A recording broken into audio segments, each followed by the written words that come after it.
ప్రస్తుతం భారతదేశంలో రైసీనా హిల్స్ అంటే ఢిల్లీలో ఒక సెక్యూరిటీ సమ్మిట్ జరుగుతుంది.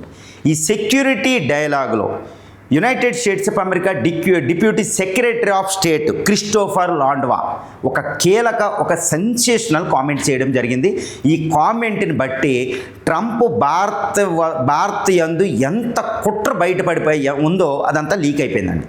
అసలు ట్రంప్ వచ్చినప్పటి నుంచి ఒకటి టారిఫ్లు విధించడం, భారతీయ స్టూడెంట్ వీసాల మీద, ఈ జాబ్ వీసాస్ మీద నియంత్రణలు విధించడం, భారత్కి వ్యతిరేకంగా పాకిస్తాన్ రెచ్చగొట్టి అసిం మునీర్కి రెడ్ కార్పెట్ వేయడం, భారత్కి వ్యతిరేకంగా చైనా ఇండియాల మధ్య యుద్ధం వచ్చేటట్టు రెచ్చగొట్టడం, ఇవన్నీ చూస్తాం. రష్యా భారతదేశం విదేశాలతో గల సంబంధాలను దెబ్బతీయడం, ఆయిల్ పేరు చెప్పి ఇవన్నీ మనం చూస్తున్నాం.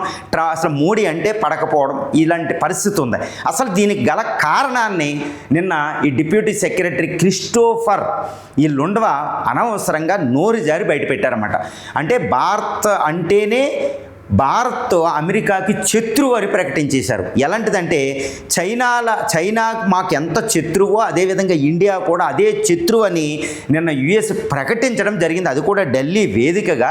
అక్కడ అంతర్జాతీయ అందరూ ప్రతినిధులు ఉండగా, ఇండియన్ ప్రతినిధులు ఉండగా, డిఫెన్స్ అనలిస్టులతో పాటు మన విదేశాంగ శాఖ మంత్రి ఎస్ జైశంకర్ గారు కూడా అక్కడ ఉన్నారు. వెంటనే షాక్ అయిపోయిందని చెప్పాలి.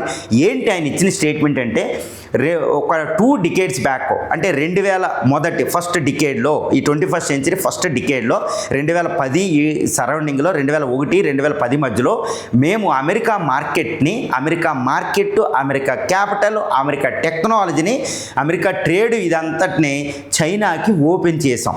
వెంటనే చైనా వీటిని యూజ్ చేసుకుని సూపర్ పవర్గా అయిపోయి ఇప్పుడు అమెరికానే ఛాలెంజ్ చేస్తుంది. కాబట్టి ఈ ఎక్స్పీరియన్స్ మాకు వచ్చింది. కాబట్టి ఈ ఎక్స్పీరియన్స్ని, ఈ చెడు ఎక్స్పీరియన్స్ని బెటర్ ఎక్స్పీరియన్స్ని ఆధారంగా చేసుకుని మేము ఇండియాకి మార్కెట్ని ఓపెన్ చేయం, టెక్నాలజీ ఓపెన్ చేయం. ఇండియన్స్ అమెరికా వచ్చి చదివే వాళ్ళని కూడా మేము ఉండము, ఎందుకంటే వాళ్ళ ద్వారా చైనా ఎక్కువ టెక్నాలజీ పట్టిపోయింది. ఇవన్నీ చెప్తున్నాను. అందుకే టారిఫ్లు ఇవన్నీ అని బయట పెట్టేశాడు అనవసరంగా. అంటే చైనా మేము ఎలా శత్రువుగా చూస్తున్నామో ఆ విధంగా మేము ఇండియాని చూస్తాం. మేము ఎట్టి పరిస్థితుల్లో మీకు టారిఫ్లు అలాగే ఉంటాయి, ట్రేడు ఇదే విధంగా, వీసాలు మేము ఇవ్వము, H1B వీసాలు ఇవ్వము, అదేవిధంగా చైనా లాగా మేము శత్రువుగా చూస్తామని అనవసరంగా బయట నోరు జారి పెట్టేశాడు. ఇప్పుడు ఇండియా దీనికి హై అలర్ట్ అయింది. ఇప్పటికే హై అలర్ట్ అయింది. ఇండియా చాలా చాకచక్యంగా మోడీ అడ్మినిస్ట్రేషన్ ఉంటుందని మనకు అర్థమైపోతుంది. ఇప్పుడు ఇరాన్ నౌకిని ఇండియా దగ్గర పేల్చి ఇరాన్తో శత్రుత్వం తెద్దామనుకుంటే వెంటనే ఇండియాలో రంగంలో దిగి అక్కడ కైమోనికి సంతాపం చేసి ఇరాన్ మనం దగ్గర చేర్చుకున్నాం.